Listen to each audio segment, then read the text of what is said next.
শেখ হাসিনার পতনে অগ্রণী ভূমিকা রাখা তরুণদের সমন্বয়ে নবগঠিত রাজনৈতিক দল জাতীয় নাগরিক পার্টির বিরুদ্ধে সম্প্রতি অনলাইন টকশোতে অভিযোগ এনেছেন একটি রাজনৈতিক দলের প্রধান, যেখানে তিনি দাবি করেছেন এনসিপি পর্দার অন্তরালে বিএনপির সঙ্গে সিট ভাগাভাগি করেছে। শনিবার সামাজিক যোগাযোগ মাধ্যম ফেসবুকে এ বিষয়ে দলের অবস্থান তুলে ধরেছেন এনসিপির দক্ষিণাঞ্চলের মুখ্য সংগঠক হাসনাত আব্দুল্লাহ। এছাড়াও এনসিপির বিরুদ্ধে নির্বাচন পেছানোর অভিযোগকে ভিত্তিহীন বলে জানিয়েছেন তিনি। সেই সঙ্গে জানিয়েছেন দল হিসেবে এনসিপির প্রধান লক্ষ্যের কথা।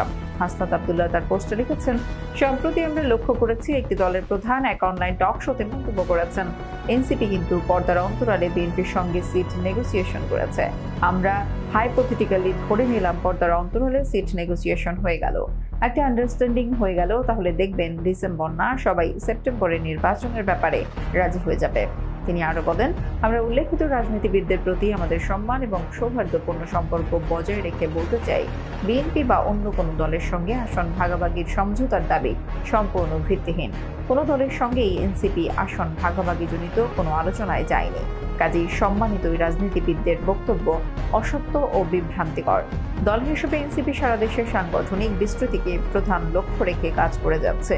এনসিপির বিরুদ্ধে নির্বাচন পেছানোর অভিযোগ নিয়ে হাসনাত লিখেছেন, আমরা আরও লক্ষ্য করেছি উল্লেখিত আলোচনা এবং অন্যত্র এনসিপি সম্পর্কে ভিত্তিহীন এক ইমপ্রেশন তৈরির চেষ্টা হয় যে দল গোছানোর স্বার্থে এনসিপি নির্বাচন পেছাতে চায়। আত্মপ্রকাশের পর থেকে এনসিপি বিচার, সংস্কার ও নির্বাচনের রোড ম্যাপ চেয়ে আসছে।